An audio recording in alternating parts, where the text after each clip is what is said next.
Welcome to the Principal Podcast, where we talk about how the best professional services firms grow. Whether you're looking to scale your firm or learn from the stories of founders and leaders who've done it, you're in the right place. Join us as we interview the best leaders in professional services. Let's get on with the show. Bryon, welcome to the Principal Podcast. Happy to have you. Guillaume, I'm thrilled to be here. Thank you. It is a pleasure. All right, let's jump straight into it. Tell us the story, Bryon. What got you into consulting and what led you to eventually build Proxxy? Yeah, I spent most of my background working around design, marketing, technology, and where they all come together, and spent a lot of time in the advertising and marketing world in agencies. And I started becoming a turnaround guy, and I was a serial entrepreneur, and I love the build. And so that's always just kind of been my thing. And after you go through selling your company, everybody learns a ton going through that. And most leaders get to do that once, maybe twice if they're lucky. And so I want to be able to help other people in that process. And so I was doing that by serving on the boards of other small to medium-sized businesses, and I'd done that several times. And it was kind of funny. I kept seeing a repeating pattern. I would go to the board meeting, and the board would come up with some great information, and the CEO would go, "Oh, that's a good idea. We're going to do that." And then you'd show up about 3 months later and say, "How did that go?" And they'd say, "Yeah, we got some things going on. I couldn't get that done, but we're going to." And then you know the rest of the story, right? I mean, it is this continuous challenge with when you are a small to medium-sized business. There are so many things coming at you that it is just really difficult to be able to actually operationalize great ideas and great opportunities. And so I just took a look at that and figured out, like, how do you really solve that problem? And we basically just built the solution around that. Why do you think is that? Why do you think companies and leaders are like, oh yeah, we're going to do this? Like, yeah, 100%. I mean, this is now top of the agenda because that's what we say we wanted. And Yeah. you come back 6 months later and you're like, it's so funny. I sent 2 emails to potential clients that I haven't talked to in 6 months with exactly the same question, knowing the answer to it. But like, why is that? Why do you think it's that? Yeah, I think it's an actual problem that you can put a name to, and it's bimodal mindset. CEOs, founders, especially entrepreneurs, they tend to be visionaries oftentimes. But even if they're not, the difference is they, in their minds, understand everything. They have a vision for what it's going to be. They understand what the current business is doing, and they can connect those dots. The people that they hire tend to be focused on the day-to-day work in the business they're doing and operating. And so every time you throw something new, the CEO goes, "I know exactly how I'd plug this in." And they don't really know how to take into account everything that is going on in the organization oftentimes. And so it feels like this constant barrage from the executive of, "Here's another new thing, and this is what I'm interested in today." And so that's just the challenge. It's this bimodal mindset where you have to recognize the rest of the organization is moving at a different pace, in a different way, with a different intention. And the CEO is able to hear and think differently. And so that's essentially why we created Proxxy, because most of the time the executive doesn't have somebody who is at their level that thinks at that same pace, that can focus on all of those ideas and things that make sense for a CEO. So that's really what the Proxxy does, is they listen to those ideas, understand them, prioritize them, and then actually operationalize them.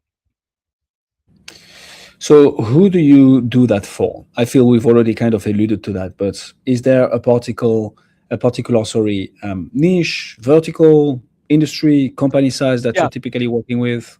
Who are we Yep, looking at small to here? medium. Yeah, small to medium-sized businesses in the professional services industry, fairly transferable across those. I mean, we have companies that we work with, and of course the advertising and marketing space, but insurance, e-commerce, um, uh, it ranges all over the place. And and the other major focus is we're in the United States, so national. Um, but the thing that typically makes the most sense is when organizations are going through massive transformational changes, and they usually come around sizes of company based on the number of people in the company. So we often say, when you're entering into 20 to 25, 30 people, when you're going from 70 to 80 people, when you're in that 150 mark, those feel like very different businesses. And so those are major transformational stages. And so a lot of the things that we focus on are on the business initiatives that apply at those stages. And there's different kinds of solutions for different stages. So that's typically who we work with is founders. Once you get to 150 to 500, then we're often working for members of the lead team as well as the CEO. That does make a lot of sense. How do you market? How do you brand, Bryon? Because when I'm thinking about those companies going through a massive transformational change, are they even aware of it? Like, do they even know that they're going through that, which is at the moment that they need the most help? If so, what do they tend to do? So, in your case, how do you guys at Proxxy brand markets, not only to stay top of mind, but also to make sure that when someone is actually going through that massive transformational change, they reach out to you? How do you guys think about this? Guillaume, that is such a smart perspective because it is the biggest. No, really, you're good. Now the biggest challenge is the boiling frog problem, right? I mean, you don't really know you have a challenge until you're in pain a lot of times. So one of the things that we do, like I said before, we look at the size of company and we know that more than likely you are experiencing some things when you're going into 20 employees. And so if you're running a law firm and you're starting to get to that point, we know that your back office is going to be strained and you're probably going to be experiencing some challenges. And so we have a certain set of solutions that we'll start to introduce at those times. So part of it is that we'll target companies and communicate to them with what we believe is probably relevant solutions. The other thing that we have found is that when we are referred by trusted partners, it usually takes one or two meetings, and we close very quickly. So we work a lot with lawyers, CPAs, investors, board members. Those are all very trusted members, and they all can see when a CEO is reaching that point where they're having challenges. And a lot of the CEOs want to muscle through it, and that's great and admirable. And it also just creates a tremendous amount of pain for everybody involved. And so we'll often be brought in by those individuals, or at least introduced to have a dialogue and see if we can help. And then the other thing that we've done is we have built a lot of really strong diagnostic tools. And so we can get to solutions very, very quickly. And so we make those available to people, and that's usually a really nice and easy entry into the business. It almost feels like the organizations that you want to market and brand to are not necessarily the end customer of your service, but the partners who will spot the problem within the end customer's organization and bring you in, then, or at least recommend warmly and highly to talk to you. So, is that what because I don't think that's uncommon, right, in the professional service space. If anything, word of mouth and referral is a big marketing channel. So is that how you think about marketing and branding? Is it more like targeting CPAs, investors, board members that you can talk to and be like, hey guys, trust us because we're going to do a good job if you refer us a client, versus the final client directly? Are you trying to reach both at the same time? No, we do both. Yeah. Okay. So we have thought leadership campaigns that we're doing at all times, and we literally will target specific individuals. We've just found that channel marketing is much more successful for us. So not word of mouth. I mean, we literally go through and activate channels like those specific experts that we were talking about. We do a lot through associations as well, that they are feeding these CEOs great information, right? But nobody lacks for knowledge today. I mean, AI gives us all kinds of information, and it's such a wonderful sycophant. I mean, it just tells you you're a genius and this is great. All that does is create more work. So our philosophy is we aren't trying to be the smartest person in the room. We got a lot of smart people, but we're not trying to be the smartest. We're trying to be the best operator. And so we just believe that, the biggest challenge that executives have is closing the execution gap, closing that gap between here's what my plan is and here's the results. So we just focus doggedly on how to activate, operationalize, and create consistency. Love that. Walk me through what happens next. So you're brought in or you're introduced. How do you go from a referral or a brand awareness that leads to a call to a conversation, a sales conversation, an SOW, a letter of engagement we work on? What does sales motion at Proxxy look like? Yeah, so we'll have an early dialogue with someone about like what their challenges are, and we'll identify whether or not we're the right fit. And that typically is pretty easy for us. And then the main thing we've done is we've structured our business around making it as easy as possible to be able to work with us. So we actually have a 6-week entry engagement. We refer to that as speed to trust, because we're very methodical, Guillaume, about how we get started with a client. So we work specifically one-on-one with whomever the executive is that we're working with. We onboard ourselves. It's not a big lift for them. We, in the first week to 2 weeks, we start attacking things that they've been dealing with for a long time that, that thing the board brought up and they really wanted to get started on that. And so we'll show them our level of thinking one-on-one. Then we extend into their leadership team. And so we'll listen to and get to know their leadership team. And then we'll use one of those diagnostics to identify the growth stage that they are in, or to help them do pre-due diligence to understand the value of their company and what it can be in case they were interested in exiting. So we'll use one of those two diagnostics, and then that basically just lays out a whole lot of value in a very short period of time. And then we'll actually even show them how you execute that over the next 9 months. So that gives them a growth action plan that they could go and do on their own, or if they need someone to actually drive and execute and close the execution gap, then we'll continue with them. But that speed to trust model is, and by the way, it's 100% guaranteed. So we make that pretty simple for people to just get started and stop, the long process of, geez, I know I need something, but I haven't gotten there yet. So when I hear these kind of offers, and I like a good offer that for people, an offer so good that people feel stupid saying no is my kind of. Now that said, people, especially in our day and age, right, where anyone can claim anything on the internet, when 95% of the LinkedIn content is AI slop that is just regurgitated, not even talking about the comments out there. How do you even build that trust in the first place? Meaning, trust accelerator.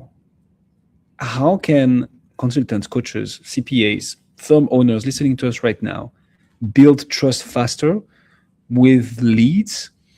And I would even narrow it down to leads that didn't come from word of mouth and referral. Because those, you kind of get the trust and authority by proxy, right? Someone they know and trust recommends you. And usually that's why close rate on referrals is high, usually.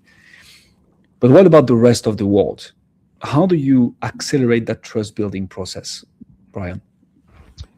Yeah, there are classic models with, do you have the right claims? Do you have the case studies? Do you have the clients that will give the testimonials and speak on your behalf? Those are all things that we help companies. One of the main initiatives that people ask us for help in is developing a sales and marketing engine. And if you are in that early stage of business, you probably need that, because it's typically founder led, or you'll see the salesperson who just consistently, the CEO who hires a salesperson just consistently has a rotating door, and they'll want to blame the individual, but usually it's the organization is not prepared to be able to support an individual like that. So um, now, the answer for how Proxxy does it is we work through channel marketing instead, because that immediately borrows the trust of the partners who introduce us. So that works really well for us. But for most organizations, all of them that we work with, there is some element of a sales and marketing engine that needs to be built. That does make a lot of sense. What happens next? So you come in, you help them figure out the chaos, bring better teams together, better leaders together, potentially get a higher valuation if they are looking at exiting, right? Okay.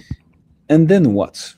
How do you solve the next problem and the next problem and the next problem? How do you think about retention? Not as in how do we make the most out of a client, but more like how do we help them the most so that they want to stick with us? How do you think Yeah. about retention? Yeah, our average tenure with a client is almost 4 years, and we've been around for 6. So we don't lose clients because we do not have long-term contracts. And so again, like, I'm not doing this to pitch Proxxy. I'm doing this to explain to other organizations how you build systems around your beliefs. We do not believe in lock-in agreements. We believe in proving our value every week. And so, we literally start with clients and go week to week and just say, it doesn't matter. If we're not delivering for you, you don't have to work with us. So again, when you said, like, how do you gain trust? The systems have to support, and you have to believe in what you do enough to be able to, to offer those kinds of things. But in terms of, and another example of, what do we do next? The thing that's unique about Proxxy is we're basically cloning, that CEO. Well, you can't just hire somebody and go, yeah, you're just as good as Guillaume. I mean, that's very, very hard and very, very expensive, right? So what we do is we balance a strategic advisor with an integrator, and it creates a perfect union, to be able to guide and drive. And so those are two really solid operators. And when you bring that together, again, this is the structure supporting the objective. I can't just, you could do fractional leaders and you could say, well, I'm going to hire somebody at my same level, fractional. Okay, well, the challenge with that is a fractional leader eventually gets spread thin, or you want more of them and they become incredibly expensive. Or you go, no, I'm going to go get a coach and that's going to help me. Well, the coach is just going to tell you more things to do, and you're going to have takeaways that are going to create more work.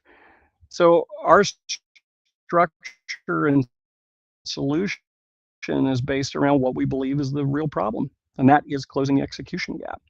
So I guess that's what I would say in terms of, what's next and how do you think about the business. You have to put structure in place to support the claims, the beliefs, and the approach. And that's what we've done. Amen to that. I'm a huge fan of a model where it's like it's pay as you play. And the day you don't want to play anymore, you don't have to pay. And so this is a model I like because it shows that we're in this together. And if we don't deliver, probably going to want to stop working with us. And by the way, there is zero friction in stopping working with us unless we deliver such good results that you don't want to get rid of those results, which Yeah. is if you manage to position yourself like this. And I understand predictability, like long-term horizon, being sure that you have contracts for like multiple years. I see how that's comforting, showing the clients that you are staying on your toes and that you're going to continuously provide at the highest level of service. That's my jam. I like your style, Bryon. So I'm going to I throw a little appreciate bit of a, of course, man, I mean it. Um, but that also means I'm going to throw a little bit of a curveball question at you now. I am so scared, but I let's can give see, it our best shot. I can see this on your face. Um, what is your number one challenge? What is the one nut that you guys are trying to crack that, once you crack, you take the whole thing to the next level? Who's the business coach? Business coach. That's great. Well, it's funny. I do have my own, personal board of advisors, right? And I would recommend that for anybody who's listening. You should have people that you should go and talk to and get input from. Um, some people might expect me to go, no, I just want that to be your proxy. That's not true because those people are going to give you good counsel and it's going to come back to now we have to go execute it. So, what is my biggest challenge right now? I think, I would have probably told you figuring out the sales and marketing piece. It has by far been the hardest part because of exactly what so intelligently figured out. And that is that the buyer often has a tough time understanding what they need when they need it. And, and there are a lot of other solutions out there. I mean, like I said, I mean, you can hire a fractional, you can hire a coach, uh, you can make a hire. All of those things are viable options. Or you could go join an association or a cohort or a mastermind. There's a lot of options. And what we finally had to get to is just recognizing like we're not trying to compete against any of those. We just focus on execution. And if that is not a problem and you don't feel that kind of pressure because you want to do an initiative and you go, well, every time I come up with it, I know exactly how many we're doing. I know what our results are. I have a portfolio of initiatives I'm managing and they're all 100% and I'm killing it. You don't need us. So I guess the challenge now is extending that. And so, one of the ways that we're doing that is we're building up our strategic advisory board. And these are superheroes that are in deep industry expertise because we have always said that we're the best generalists in the room. But we have expertise around those on the business initiatives. That's where we're experts. The strategic advisors that we are bringing into the organization today are really exceptional superheroes in their industry, and so that's that's my biggest challenge right now is building that. And I don't know if it's a challenge as much as it is just my biggest focus. That is a beautiful challenge to have. Yeah, it's good. Did I skirt your question well enough? Yeah, you I didn't mean to. you got that curveball question just right. No, that makes a lot of sense, and I like the hey, if everything is great and everything is going well, and you have 100% visibility on all your initiatives going on. I mean, I guess I understand the positioning. I do think that some people have clarity on what they need to do, and they just need to be patient with the output. Meaning they are putting in the input, they have a clear direction, they have focus, they know what they need to do. It's just that sometimes it takes time, and I think it's perfectly fair to be in that situation. If it's chaos and you don't know where you're at, and you've been trying multiple things and you haven't gotten the results that you wanted, and you're stuck for 6 months, 2, 3, 4, 5, 6, 10 times in a row, then maybe it's time for an external opinion, at least. On the other side of the coin, Yeah, Bryon, what's... Oh, go ahead. No, I was just going to say, I agree with you that you have to have patience. Of course, that makes sense. The difference is when an executive starts thinking through the things that matter to them and they have a way to be able to activate strategies and ideas behind the scenes before they implement in the organization. Then the organization can pick them up at different phases and they can move much faster. So that's the part that's kind of interesting is, the thing that we change is an organization's management metabolism. So you can be patient, but you can do more and you can move faster. And that's most of the time, most organizations, their executives are saying, how can I get this done faster? And now with AI, we can move much, much faster. And so the pace of change is important. So I agree with you that you need to have patience and you need to be smart about how you prioritize. But I also think you got to be careful because if there's ever a time when your competition will start moving past you quickly, it's today. Yeah, that is true for any industry, alas. Bryon Morrison, ladies and gentlemen. Bryon, if people want to find out more about you, see what you do, where should they go? Go to proxxy.com, and that's proxxy.com. 2 X's for the proxy pairing. And you can always reach out to me. You can email me at bryon.morrison@proxxy.com. And that, I'm not even, just look me up on LinkedIn because I have a very weird spelling of my name. So, connect with me on LinkedIn. That's the fastest and easy way to reach out to me. Creative parents. I like that. Yes. Bryon, thank you so much for coming on the Principal Podcast. We'll put all the links in the description, so go and check out what Bryon does. I can say one thing for sure, it's that you've gained at least one new connection on LinkedIn out of this interview. We are now connected, Bryon. Thank you so much for coming on the Principal Podcast. I love it. Thanks for having me, Guillaume. Thanks for joining us on this episode of the Principal Podcast. We hope you've learned valuable lessons and strategies to grow your firm and take your business to the next level. Make sure to subscribe and leave us a review wherever you're listening to this show so you never miss an episode. To apply and be a guest on the show, click the link in the description. See you next time.